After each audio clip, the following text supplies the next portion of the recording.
India के prime minister पहुंच चुके हैं ब्रुनाई, क्योंकि इंडिया के प्राइम मिनिस्टर नरेंद्र मोदी साहब को वहां पर वार्म वेलकम किया है ब्रुनाई दारुस्सलाम के क्राउन प्रिंस हाजी अल मुत्तदी बिल्ला ने। वही जबान भारत से वो सीख कर निकला है जो आप और मैं बोल रहे हैं। वही खाना खाता होगा, उसी तरह के कपड़े।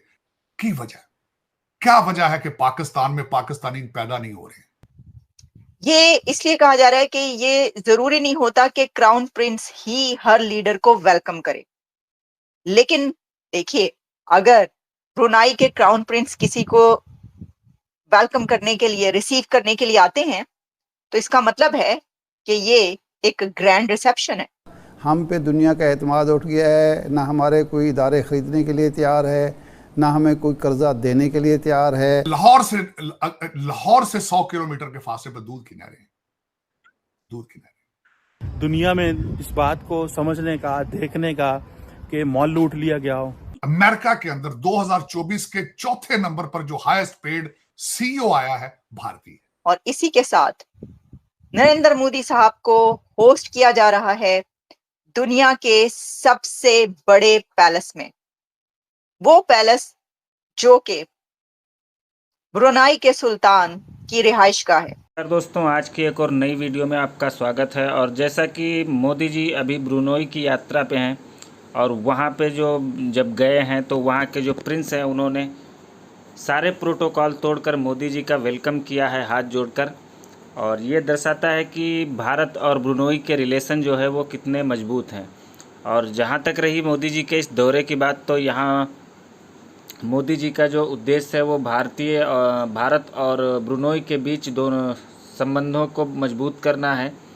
इस यात्रा के दौरान दोनों देशों के बीच व्यापार, रक्षा, ऊर्जा और सांस्कृतिक सहयोग जैसे महत्वपूर्ण क्षेत्रों पर विचार विमर्श किया जाएगा। दोनों देशों के बीच साझेदारी को और गहरा किया जाएगा। इस यात्रा का उद्देश्य भारत और ब्रुनोई के बीच आपसी संबंधों और सहयोग को नई ऊंचाइयों पर ले जाना है। इसके ऊपर पाकिस्तान का मीडिया क्या बात कर रहा है, आइए देखते हैं। इंडिया के प्राइम मिनिस्टर पहुंच चुके हैं ब्रुनाई, और ब्रुनाई दारुस्सलाम का ये विजिट कितना सिग्निफिकेंट है, इसके ऊपर बात करेंगे, क्योंकि इंडिया के प्राइम मिनिस्टर नरेंद्र मोदी साहब को वहां पर वार्म वेलकम किया है ब्रुनाई दारुस्सलाम के क्राउन प्रिंस हाजी अल मुत्तदी बिल्ला ने। क्राउन प्रिंस ने उनको वार्म वेलकम किया है और ग्रैंड रिसेप्शन दी गई ब्रुनाई की तरफ से, रेड कारपेट वेलकम।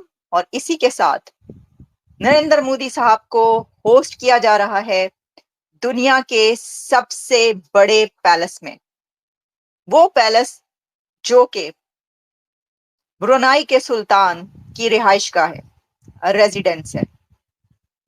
कुछ डिटेल्स उसकी भी आपके सामने रखेंगे।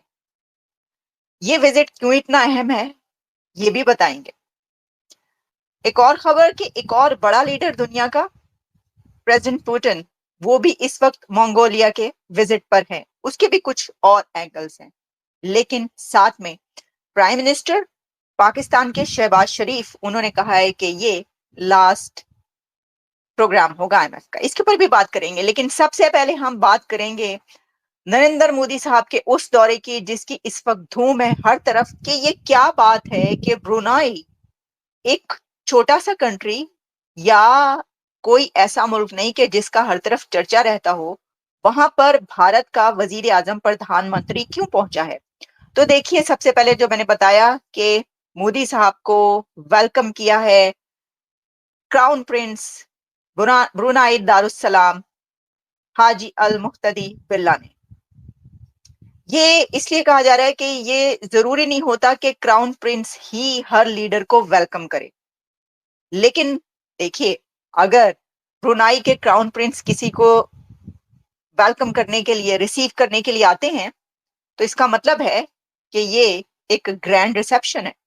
तो क्यों ना होता, इसकी वजह यह है कि भारत दुनिया की 5वीं बड़ी इकोनॉमी, 3rd इकोनॉमी बनने की तरफ गामजन, दुनिया की सबसे बड़ी पॉपुलेशन वाला कंट्री, तो ये कैसे हो सकता है। ब्रुनाई दारुस्सलाम के लिए ये एक बहुत अहम, बहुत बड़ा लम्हा है, बहुत बड़ा मोमेंट है कि first time, for the very first time, दुनिया की 5th इकोनॉमी का बड़ा लीडर उनके पास पहुंचा हुआ है, इसलिए उन्होंने इतना ग्रैंड रिसेप्शन दिया। जो ब्रुनाई के सुल्तान हैं उनको तो आपने देख ही रखा होगा, बड़े मशहूर हैं ये ब्रुनाई के सुल्तान। ये इनकी दौलत के चर्चे हैं, दुनिया का अमीर तरीन शख्स इनको कहा जाता है। इनके पास हजारों गाड़ियां हैं, डजन्स ऑफ कार्स नहीं है इनके पास, इनके पास हंड्रेड्स ऑफ कार्स भी नहीं है। इनके पास दुनिया की महंगी से महंगी थाउजेंड्स ऑफ कार्स हैं। और जैसे मैंने आपको बताया कि इनका जरा पैलेस देखिएगा, ये जो इनका ग्रैंड पैलेस है और ये इनकी रिहाइशगाह है ब्रुनाई के सुल्तान की। और ये जो रेजिडेंस है ये दुनिया भर की जो आप कह सकते हैं कि सबसे ग्रैंड पैलेस कहा जाता है, वो इसको कहा जाता है, जहां पर होस्ट किया जा रहा है इंडिया के वजीर आजम को, प्राइम मिनिस्टर को।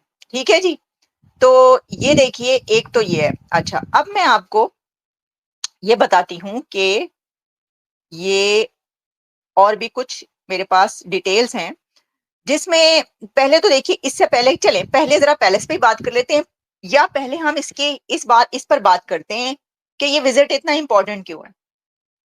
इस विजिट में स्पेस प्रोग्राम पे बात हो रही है, इंडिया के स्पेस प्रोग्राम पे। दुखी हूं और अपना दर्द शेयर करता हूं।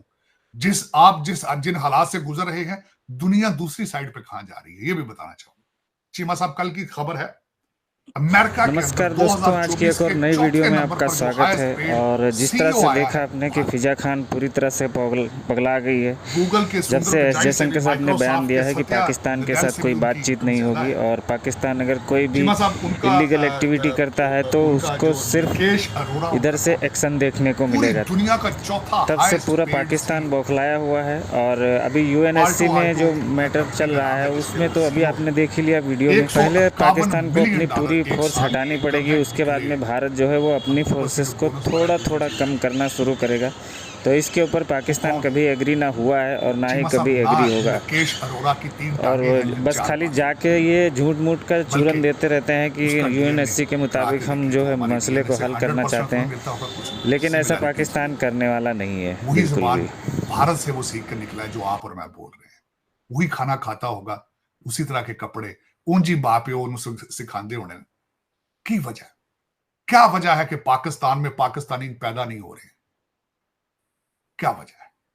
क्या क्या क्या बद्दुआ है? शायद मैं कई दफा सोचने पे मजबूर होता हूं कि 7 लाख से 20 लाख लोग आपने मारे 1947 में इस्लाम की खातिर।